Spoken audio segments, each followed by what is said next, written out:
What is hyperinflation? Well, firstly, let's see what inflation is. Inflation is when the value of a currency goes down. A way of measuring inflation is an inflation rate, which is a percentage that indicates how bad the inflation is getting. Experts can agree that 1 to 3% is a healthy rate. Most countries like the US and Australia have an inflation rate of around 2%. To measure how long it would take for prices to double or for your money to be half the value it used to be worth, you can divide 72 by the inflation rate. So, as an example, Australia's inflation rate is 1.7%, so it would take 42 years for prices to double. Hyperinflation is when it reaches 50%. So the best case scenario when someone is talking about hyperinflation is that prices double every 1.5 years. So, what causes hyperinflation? It's simple. Too much money, the money goes down in value. If a Prime Minister printed $24 trillion and gave everyone $1 million, now that everyone has so much money, prices go up and money's worth less than it was before.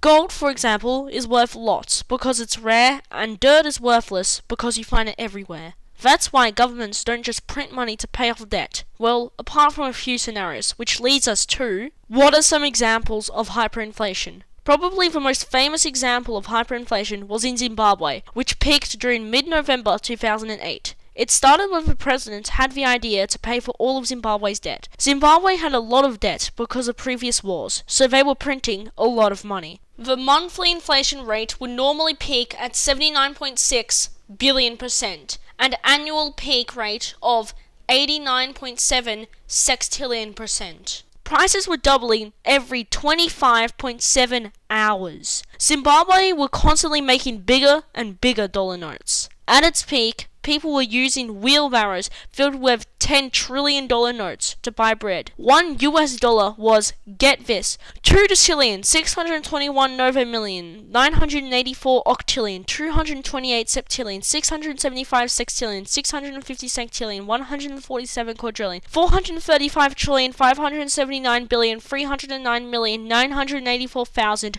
and 228 Zimbabwean dollars. That is how worthless the money was. The inflation was so bad, if you were paid on Friday, by Sunday your money would be worth a third of what you originally paid. You could see how this was a problem. Everyone became extremely poor. So, how do countries get out of hyperinflation? Well, Zimbabwe, for example, tried lots of things. Most famously, they tried making it illegal to raise prices. To say the least, that didn't solve their problem.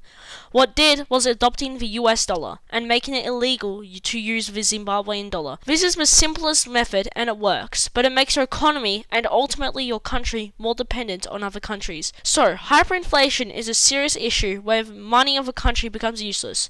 To finish this off with a quote, if money grew on trees, it would be as worthless as leaves. Thank you for watching.